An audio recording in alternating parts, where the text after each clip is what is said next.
This needs to happen for the Oklahoma City Thunder, as it seems Jonas Valanciunas is going to be on the trade market once he is eligible after signing this 3-year, $30 million with the Washington Wizards. And they kind of already made it known, hey, we're going to sign you here, but as soon as you're able to be traded to another team, we're going to try to put you on a contender. Now, there are some names linked to him already, like the Lakers, Warriors, and Knicks, as the Knicks lost Isaiah Hartenstein to us. The Lakers didn't make any moves in the offseason. The Warriors were trying to get Lauri Markkanen. Never worked out for them. So all these teams have needs for big man. But I think the Thunder can find themselves way into these trade conversations for Jonas Valanciunas, as right now, we don't really have a backup center, especially if Isaiah Hartenstein starts for us as well. Chet will be the 4. We don't have a center off the bench. You can use J. Will, but we know he doesn't necessarily have the size to play the center position. We're going to break all that down in today's video here on Thunder Digest. Before we get all that, though, just a quick word from the sponsor from today's video. We all know that the Oklahoma City Thunder are one of the top defenses in the league, with players such as Chet Holmgren, Dort, and now Alex Caruso on the squad. But are you looking to bring your own sort of defense and protection to your web browsing functions? You can now, thanks to the sponsor of today's video, NordVPN. A VPN, or a virtual private network, encrypts your IP address. So when you're out in public, let's say at a cafe or you're somewhere else, you're at your place of work and you're trying to watch a Thunder game and the stuff you enjoy, like Aaron Wiggins saving basketball, you don't have to worry about someone coming in and stealing your information while you're just trying to enjoy the little things in life, like I mentioned, Thunder basketball.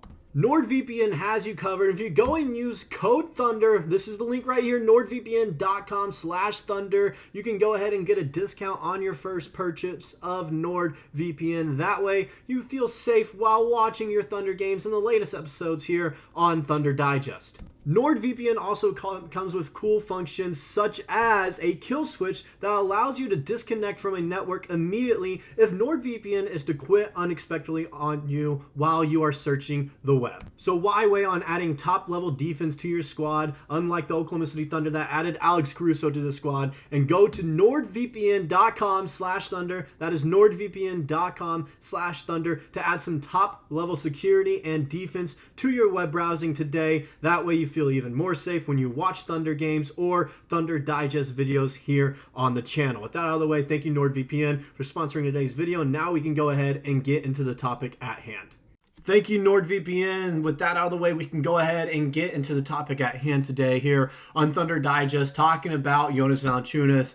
What are the odds he can go to the Oklahoma City Thunder, and is it really a fit? We're going to break it down here. But first, just the article here that is talking about the trade rumors that are surrounding Jonas Valanciunas already. Now, he can't be traded, but this is from Bleacher Report. He can't be traded for, I think, another 90 days is how it works. I don't know the exact number, but I think he can be traded around December is what I think it is. So this is what the beginning of the article has to say about this whole situation going on with Jonas.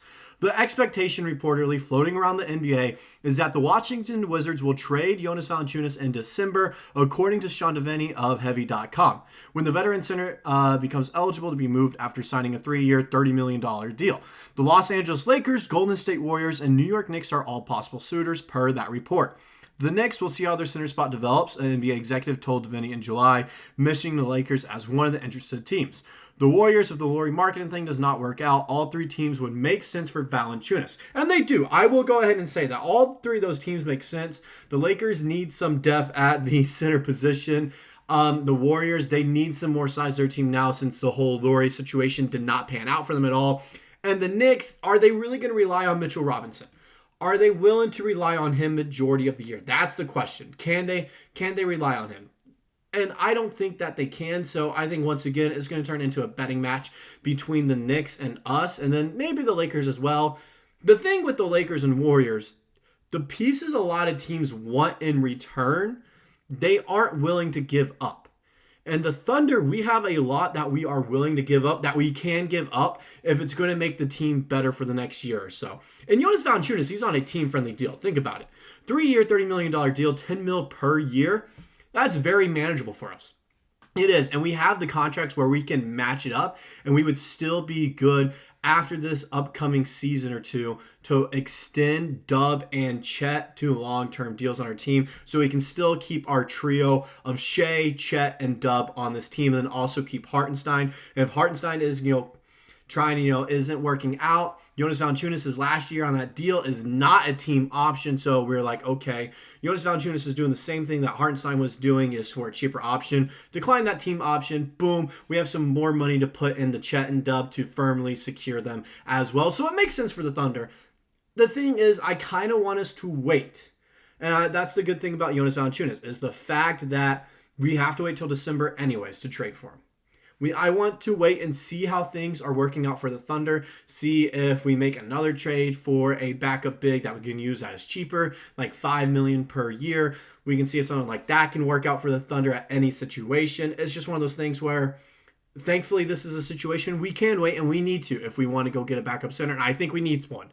I think we need some more size coming off the bench because J. Will being our tallest player at 6'9", if Hartenstein starts, doesn't look good for us there. I just want some more depth when we have that roster spot left, but we would also still have one left because I have a feeling we'd trade Ousmane Dieng or Kenrich Williams over there for Jonas Valanciunas. So it's interesting to see how it work out. And a first-round pick and second-round pick. I think that's what it would take to get him because the Wizards are trying to build up a young squad that they got going on over there.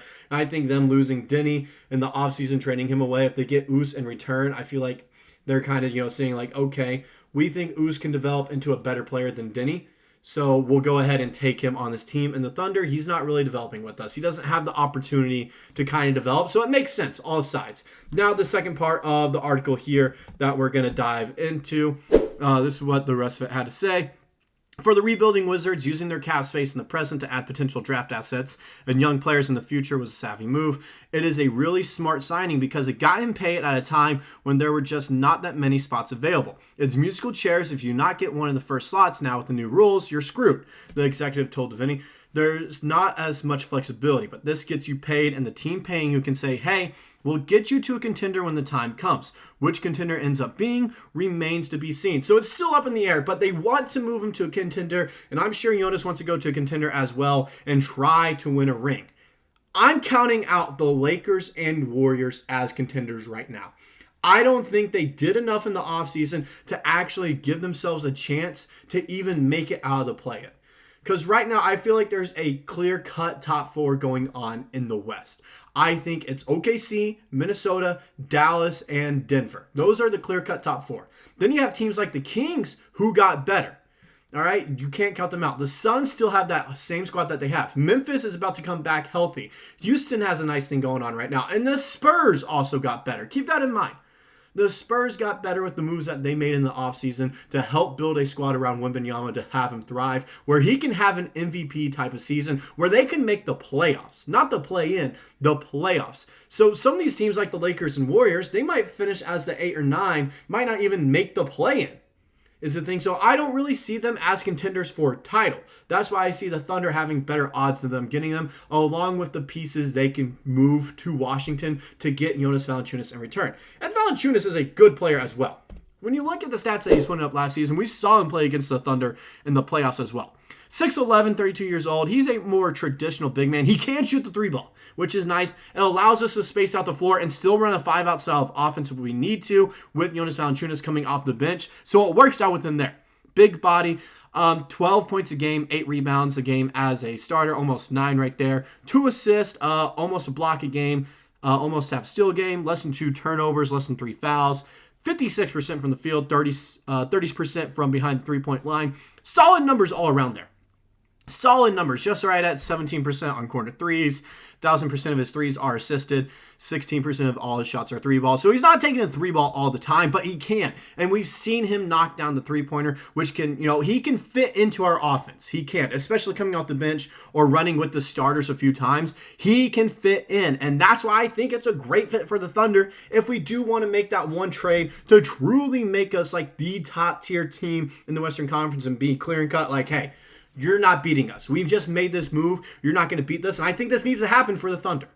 I do. There are other big men out there or even power forwards that we can play as well because I want something that moves J-Dub to the 3 for sure. Whether that's we go back and get Jeremy Grant, put him on the team, and he runs the 4 for us. Chet at the 5, then you have an insane bench with Alex Caruso and Isaiah Hartenstein leading that, with Aaron Wiggins and Isaiah Joe and Cason Wallace. You have an insane bench in those regards, or other guys like DeAndre Ayton, some other people that are available on the trade market that aren't really, they don't have a ton of value anymore, especially DeAndre Ayton. Rumor is that he doesn't have a lot of value around his name anymore, so we could definitely get him for cheap as well. Is a situation that we could look at that we'll definitely be talking about in videos in later days to come as well. But that's all I got for this video. Let me know what you guys personally think about Jonas Valanciunas joining the squad. If you guys think it's a good fit, or if you guys, let me know, is there someone else that would be a better fit as like a backup center or a starting four for us on the Thunder? And let me know what you guys think in the comments section below, and I'll see you guys in the next video.